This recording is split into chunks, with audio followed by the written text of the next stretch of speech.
Welcome back, guys. This is Automotive Anonymous. That's an all-new 2023 Subaru WRX Premium, and it's been tastefully modified. It's also in a color that I like to call orange, and today we're going to review it. So we're going to do a walk around, go through the specs, initial driving impressions, 0 to 60 with the GPS, and then final thoughts to decide, is it worth your time and money, or do you leave it at the lot and consider the competition, such as the Golf R, the Type R, or the GR Corolla. There's a lot of R's in this sport compact turbo class of vehicle, and for good reason. R's a cool letter, orange is a cool color, and big thanks for Twin Falls Subaru for letting me borrow for the day. I'll link them below. Let's dive right in with this review. The WRX became its own model after it divorced the Impreza, so starting in 2015, it was its own chassis, the VA as it was called. That spanned from 2015 to 2021, and then 2022 through the current model year, it's the VB, so it's just the next letter down the alphabet. What it gained was a 2.4 liter boxer, which I think is a big upgrade. It gained all the black plastic cladding that you could ask for, with some functional vents right back here. And then this one is tastefully modified with window tint, H&R lowering springs, raised Gamlight wheels that are an 18 by 9.5, and then 255 width Continental tires, meaning that this is the best handling WRX that I have ever been in. And I think it's done really well. I think it's really looking good. It's kind of like the jumpsuit WRX. Just make sure you're avoiding speeding when you're in this one, because it gets a lot of attention. It looks really sharp in person. This video does not do it justice. This is the sport compact class of cars. They're actually made in Japan and then it's shipped through the Washington port to make it to the United States, where Subaru sells 21 to 38,000 of these a year. Because it's a rally car, it's not necessarily for everyone, but it has a big back seat. It's a very functional, very proven platform. They're a lot of fun to drive, especially if you do intend to take it on its purpose on some dirt roads, on some rally or road courses. You're gonna have a lot of fun in your WRX. I'll try to include a window sticker for you guys right here. But otherwise, a base premium starts at $31,000. After all the goodies and destination charge, it's closer to $35,000. And then with the extra add-ons that this one has, it's about a $38,000 car.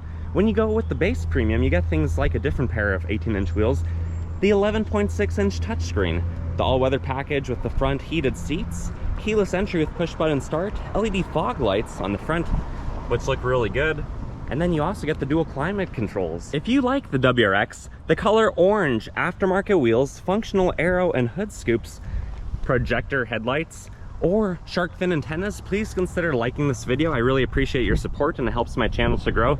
Thank you guys. On the passenger side, you have a 16.6 gallon gas tank, which is the same as the Crosstrek and now the Impreza. So if you're getting 19 city, 26 highway, your road trips are gonna be up to about 400 miles. But when you're just cruising around town enjoying the WRX how it's meant to be, it's gonna be quite a bit less than that. These weigh about 3,300 pounds. The wheelbase is almost 9 feet. The overall length right there is about 15.3 feet. They're roughly 6 feet wide and just under 5 feet tall, so they're pretty well planted on the road, especially when you have lowering springs. So you're gonna lose about an inch of ground clearance, but driving this one around all day today, it doesn't feel that low in my opinion. And it's worth pointing out, you can carry about 11 to 1,300 pounds of people and stuff in the WRX, and it does a full circle in 36 feet. But you guys have waited long enough. Here's the key, proximity key feature, so leave that in your pocket. You can lock and unlock the vehicle, but time to hop inside. Very basic Subaru door panel, a lot of different materials. They're soft touch, they're dark in color, unnamed speaker bottle, and just a small to medium sized door pocket. Otherwise, everything's where you want it and kind of like a silver carbon fiber type of theme. Nothing on the door sill. All-weather mats, as I mentioned, on this premium. And then aluminum pedals, which look fantastic. You have your fuse box, the options that this has, ventilation, the lighting stock, and then really nice red stitched cloth seats, but no moonroof on this one. Sitting inside here is actually really nice. I like that you can see the bulge of the hood scoop. Leather wrapped, red stitched wheel, flat bottom. It's pretty cool. Very human centric feeling. It feels great to be in the WRX. There's the 11.6-inch screen, but let's fire it up. Push button start, make sure we're neutral. The needles do their dance. The Subaru emblem appears, and in case you forgot what you're driving, well, you're driving a Subaru. The horn sounds decent. It doesn't have that extension piece though to honk the horn like the Impreza does. And then volume and voice controls on the left, paddle shifters to go through what's in the center display. You can see your boost gauge right there, which is pretty cool. And then the cruise control settings on the right. There's the 11.6-inch screen. You do have Android Auto, Apple CarPlay. You can see your water temp, oil temp, things like that up top, which is pretty cool. And then you do have a few physical buttons that change temperature a little bit faster than going through the screen. You do have to pull up to go over down to reverse, so you won't accidentally go into reverse. Small backup camera, but there it is. Trajectory lines do move. And then you have home link, compasses, and a dimming mirror up top, which is pretty cool. No sunglass holder, but you do have some LED lighting. A little bit of storage for your Tootsie Rolls and your pennies, couple small cup holders, manual e-brake, and then a small center console with a 12 volt, as well as you get a 12 volt there, rubber line grip, and a few more plugins than your aux. But let's turn it off, let's hop in the back seat. The back door panel is a very similar theme. You still have that carbon fiber theme. Small bottle holder, some snacks, unnamed speaker, but everything's very functional where you want it to be. Cloth bench with red stitching, 60-40 split. The seats are light, they drop easily. Remember, it has the all-weather mat package. And then getting in here, I'm 5'11". With my bum all the way back in the seat, I have probably 4 or 5 inches of room, quite a bit. I don't have any ventilation or heated seats on this one, but at least I have some USBs to charge my stuff. And then I do have a center armrest with some cup holders down in the center. Sitting back here, it's a pretty nice view in this darkly tinted WRX. Let's hop around, check out the trunk, and see what else it has to offer. You can pop open the trunk with either the button inside, the button underneath the emblem, or the button on the remote. And look how good those shocks work to lift that thing up. All-weather mat back here. 12.5 cubic feet of room, but no plugins, no tie downs, nothing like that. And then under here, you have a fix-a-flat kit and some tools with a little bit of extra storage. So what are you gonna hide down there? Comment below. Otherwise, you can't trap anyone back here because you of course have the safety emergency release feature. Nothing you haven't already seen on the door panel. This is where your backseat designated driver goes with the map pocket. There's the window sticker, which I showed you a picture of earlier. And then this is the 60 split. It's still very light, easy to move, easy to adjust, and you have enough room for a full-size adult back here. And then if you're gonna ride shotgun, same theme as the driver, just minus a few of the extra controls. Nothing on the door sill. You still, of course, have manual controls to slide and recline. Our backpack's having a good time, feeling good in this WRX. And then a locking glove box that's adequately sized, but there's no plugins down here. Now it's time to finally make it around to the front of the car. Pop the hood and see what the FA24 DIT turbo engine actually looks like. Under the hood, there you have it, a 2.4 liter boxer that makes 271 peak horse, 258 peak pound-feet of torque. So it is tuned slightly different than the same engine in all the Legacies, the Outbacks, the Ascents. But it's a really good setup. You have induction through the hood scoop, obviously, but through the grille as well. Goes through the filter, disappears all the baffling to get through the turbo, to finally come back around through the intercooler to cool it down with that airflow, through the throttle body, the upper intake manifold, and then into the cylinders of the block. You have your alternator up top. You have this 30-cent piece of plastic to save you a $30,000 medical bill and you lose your fingers in the engine bay if you get too close. And then all of your filters and reservoirs up top. Oil filter, oil fill. It's really nice and convenient that they're out of the way. They're not going to get knocked off off-roading. And then your battery. Let's drop the hood, see how it does on the road. And we'll teleport to the street, do our initial driving impressions, 0 to 60, and then we'll be back here for our final thoughts.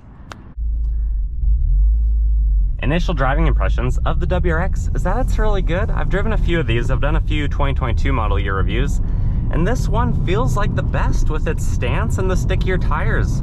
I'm really having a good time in it, but just cruising through the country, you know, taking it easy. Visibility, you can see, is fantastic because Subaru values being able to see out of your car, and they value safety, which also comes from being able to see out of your car. The backpack is obviously having a really good time over here. Everything is very human-centric. It feels good, it's comfortable, everything's right where I wanted to be.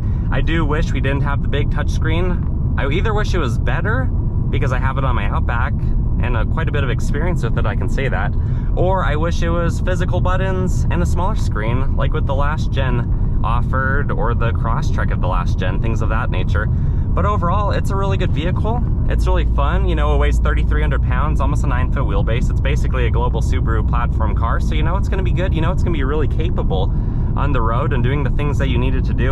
It brakes well, it accelerates well, there's not really any rev hang. The 2.4 Boxer made it to the 6-speed is seriously how this should be, and I wish that option was offered in all the other 2.4 Boxer vehicles. Something I do wish this had was the gear select indicator to help you know what gear should you be in just because that's handy. I actually have that on my Mazda Miata, and it's more useful than I thought it would be, especially for a lot of people new to turbo cars and who might not know that you shouldn't be revving out a car in 6th gear if you're not going very fast. It's not good for how it builds boost in the engine, and it can be bad for your car.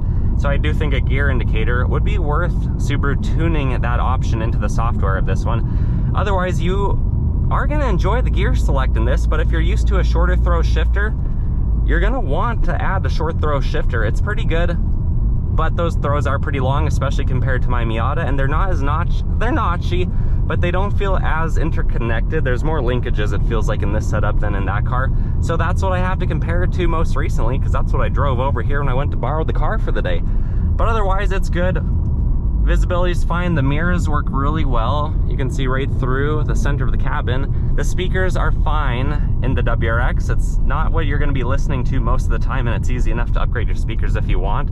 If you can't get the Harman Kardon speaker system in like the higher, like the GT or some other trim level. The seats are not very aggressively bolstered. Our backpack's staying in place. I'm staying in place, but if you go around a curve too fast, keep in mind they're not Recaros and they're not an actual track focus seat. They're just a slightly more aggressively bolstered cloth seat. But are they comfortable? Absolutely. Are they heated? Yeah. They feel pretty good. Subaru heated seats are not always the best in my opinion, but they'll keep you warm. They just won't get your bum hot if that's what you're looking for in your car. Power comes on strong. I really like this engine with a manual transmission. I really wish I had it.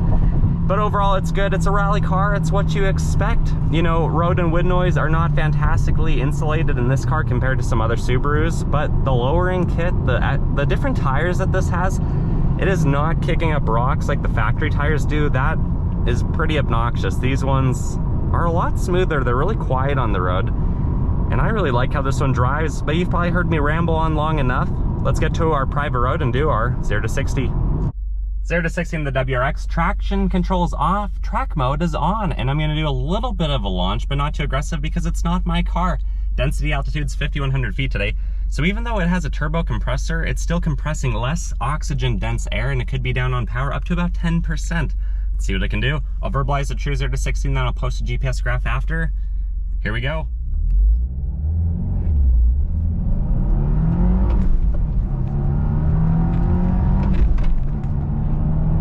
And true 0 to 60 was 6.72 seconds. Here's that graph, and then our final thoughts. Final thoughts of the second year of the second generation of the FB chassis WRX in the color orange and with some suspension and wheel mods is honestly, I really like it. It's under 40 grand by a couple thousand, so it's about 10,000 less than the average new car. But you know what you're gonna get a lot more of than the average new car? Smiles per gallon, looks, fun, experiences, and whatever else you might be doing in the WRX. You have a lot more capability than most cars. You can actually take this off-road if your tires allow it, and you can enjoy it. These keep their value well.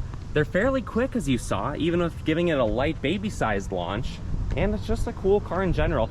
I'm glad that Subaru still makes this. I do wish they'd bring back the STI and make it more powerful, but we'll take what we can get. These are still selling like hotcakes. They don't stay on the lot for too long. But there is a lot of good competition out there, you know, and some of it makes quite a bit more power than the WRX. But what comes with that is a bigger price tag. For $30-something thousand, this offers you a lot of car, and it's one that I like, and wouldn't have any reservations on recommending. Just know what you're getting into. Anyways, if you guys like my video, please consider liking my video, comment, tell me your thoughts, and subscribe if you want to watch more. I usually post a couple times a week. And until the next one, I hope you guys take care.